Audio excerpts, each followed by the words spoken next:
Hey folks, it's Marvin Cash, the host of The Articulate Fly, and we're back with another Western North Carolina fishing report with Dale Collins from Tuckaseegee Fly Shop. How are you doing, Dale? Doing great, Marvin. Sitting on my deck, overlooking looking to the south here and watching some high cumulus clouds build over what's probably the upstate South Carolina, and which tells me there's a front getting ready to come through. So, but good times, sipping some Hazy Mountain IPA from Nantahala on the back deck. Yeah, so it sounds like you haven't killed that keg that was in the kegerator from the last time I talked to you. Well, it is much lighter. Let me just put it that way. It's about time for a round two coming through. Yeah, well, at least it's not gone and we don't have to talk about an intervention. So that's right. But I think the great news, right, is things are kind of looking up in your part of the world, not just on the fishing side, but I know you guys have reopened in Silva. Things are looking promising in terms of the fishing season. So why don't you kind of let folks kind of know what's going on? Absolutely. You know, the last time we spoke a couple weeks ago, you know, it was, hey, yeah, we're going to open Silva, but we have no clue for Bryson City. And, you know, now we're open in Silva, and we can kind of, we've got a closer finger on when we'll be opening in Silva, in Bryson City. So, yeah, things have definitely gotten a lot better for Western North Carolina. And we're kind of just now seeing our cases of this mess. That's what I call it, the mess. We're just now seeing this mess get here. You know, so that's we're kind of watching that. But, you know, a lot of the counties are starting to lift their restrictions. So you can now drive in. Before, you could not even enter Graham County unless your driver's license says you live there. So that's changed. They lifted the curfew in Bryson City, and it's looking more and more like businesses are going to be opening here soon, and certainly anticipating the governor lifting the order here on May 8th. So for everybody to, you know, start to slowly take part in that phase one reopening. So yeah, it's you know, I think I told you last week, calling it Tuck Fly Shop 2.0. And, you know, we're definitely taking those phases as well. We've got limited hours in Silva Shop, 9 a.m. to 4 p.m. and closed on Sundays. And we've got the screen in front of the counter, you know, like you see at the post office or you know, Lowe's or Walmart, and arrows on the floor and that kind of stuff. But, you know, we're there and we're able to service folks. We opened May 1st, and we've had a great response so far, and everybody's being very respectful of the social distancing guidelines that are still out there and probably will stay out there. Yeah, probably for a while, and I know you guys are still cooking online as well. That's right. So tuckflyshop.com, we now have a pretty robust online store tied into the website there. And we've got, you know, pretty much anything that's on sale in the shop is also in a clearance section there on the webpage. And, you know, there's deals on there from anywhere from 20% up to 40% off. So great opportunity to take advantage of that. Free shipping over $100.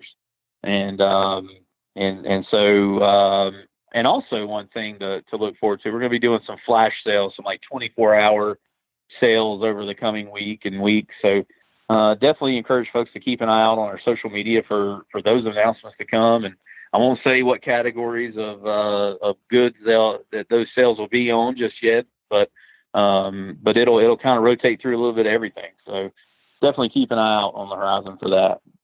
Well, that's awesome. And how's access? I know, I guess, the park is going to have sort of a phased reopening, right, starting on the 9th of May. How's that going to work, and how are the other waters around Bryson City? So the national park, you know, it's going to be more open from the Tennessee side, we think, than the North Carolina side, because it's really just going to be primary roads that are open and trails. So trails will be open, and trails that you can access from the primary road. And of course, we all know the primary road is 441 or Newfound Gap Road. So, but from the North Carolina side, you still can't access Newfound Gap Road unless the Eastern Band Cherokee Reservation lift their emergency orders, where right now, if you're not an enrolled member of the tribe, you can't get on the reservation, thus blocking your entrance to the national park. So, you know, we really are anxious to see how the park responds to that May 9th, which I believe is Saturday.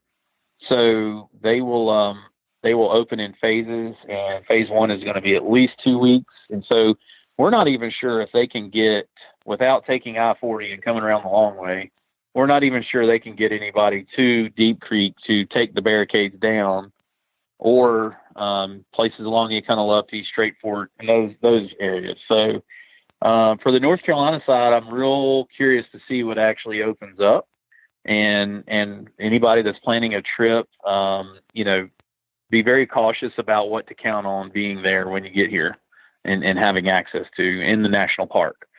So, for fishing access in North Carolina public mountain trout water, it's pretty much wide open. They haven't closed any ramps. So, people are still, floating down the Tuck in their private boats and whatnot. We're going to see certainly more commercial activities pick up here over the next week.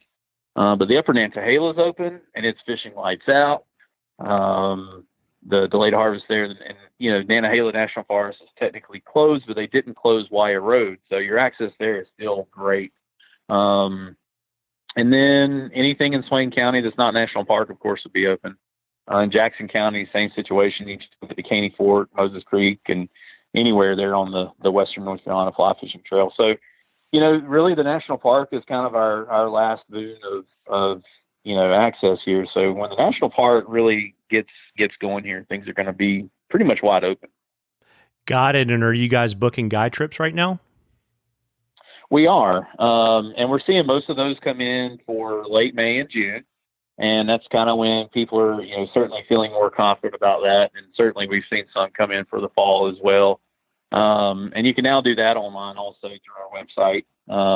There's a little button there on the page, book online, and you can look at the calendar and you can pick your date as far out in the future as you want. So if you want to go ahead and get on the books for spring 2021, hopefully when this mess is behind us and in the rear view mirror, then you can go ahead and get on the calendar, because it's certainly going to be full. Well, that's awesome. And I guess now since we've got through all the housekeeping stuff, we can actually talk about the fishing. What are you guys seeing on the water? Well, the yellow sallies are here. So I know the last couple of times we've talked, it's like, well, we hadn't seen the yellow sallies yet. But yeah, they are here. We're seeing it might be more typical weather maybe 20 years ago than what we've been seeing over the last 5 years. But we've had a cool spring. April felt more the way March should have. Like, March was warmer than April. And here we started May out, and we've already had snowfall in the high elevations above 5,000 feet. And this coming weekend, we're looking at another cold front that'll bring certainly a frost to the valleys, potentially a freeze, and then possible snow above 3,500 feet. And it's, it's that blackberry winter. So we always expect, you got the dogwood winter and then the blackberry winter. But we never really expect to see snow or freezing temperatures with the blackberry winter. So, however, it's keeping those April hatches extending into May. So the bug activity, you can pick just about any fly out of your fly box right now, especially dry flies on some of these creeks, and you're going to have a shot at a fish. It's just going to be whether or not you time the hook set correctly. So, but yellow sallies are abundant. Your caddis, using a yellow stimulator is just about a guaranteed chance at a fish right now. So yellow caddis, those type things. It's really fun to be out there and be fishing dries right now. Well, that's awesome. I'm so glad that things are improving in your neck of the woods. And folks, we love questions. I know maybe you've been reluctant to send us questions because you haven't been able to get out and fish, but I really do believe that it's getting ready to kind of change for everybody here in the next few weeks. So please send us a question.